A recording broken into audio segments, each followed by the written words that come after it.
Cúpla láithreáin bhí muid ag léamh faoi Titanic, agus dóla muid go 100 mblianachain go seoladh an chéadúirí. Nis, chuirfeadh an léinneomh 100 mblianachain tharla ócáid stairiúil eile. Thua an Titanic go túnpáil. Nis, in san altar ó muid a léamh, dóla muid go leor frídící faoin ócáid stairiúil sin. Samhla, ag an am, caithfear go rud mór mílteach a bhíonn seo sa nuachtáin. Cheap me go mar se go má, há scríbhneoch muide alt nuachta inis. Cá muid smaoinemh ar na fídící ar fad a dóla muid, agus iad sin a chur I bhuirim alt nuachta.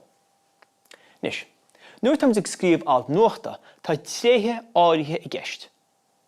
Céad a cheapans tusa a chaithe muid a dhéanamh? Caithe muid go leor fídící a bhuairt. Caithe muid rá céir a tharla, cén uair a tharla se, cén chaoi a tharla se.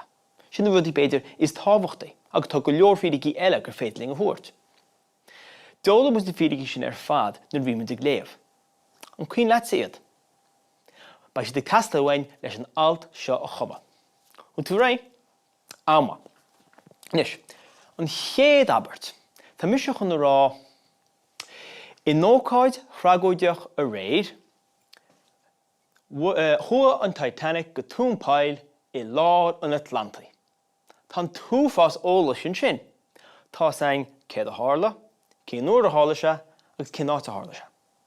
Scríobh me sin inis. Gar go leor. In ócáid freagóideach. In ócáid freagóideach. Ó fada I, D, E, A. In ócáid freagóideach a réir,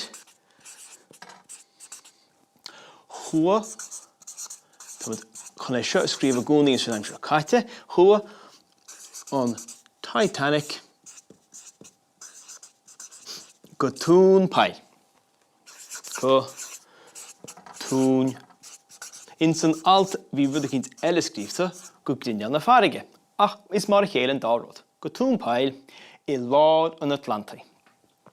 I lár, nis Atlantach an focail ceart, ach mai aghfuil I lár teacaí ribhe, camúd a chuirsa tíos ginideach. I lár an Atlantaí. A an sin, ach é mór le Atlantaí. Lár an Atlantaí. Sarwa. Sin tús iontas leis an alt seo. Nis, cá mar rá cén chaoi a tharla se. Mar sin scríobh me rud a cinnt ar nós. De réad na dúiriscí is dearnaí, bhfuil an Titanic faoi cnoc air agus tháinig an túfás uisce ar bord go tapa. Sin na fídící dóla muid sa píosa I léamúid. Ceac go leor. Mar sin. De réad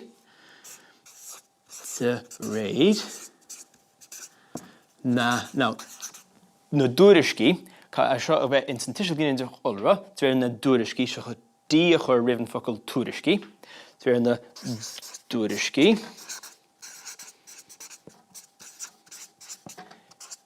is dearnaí, na túiriscí is dearnaí, bhfuil an Titanic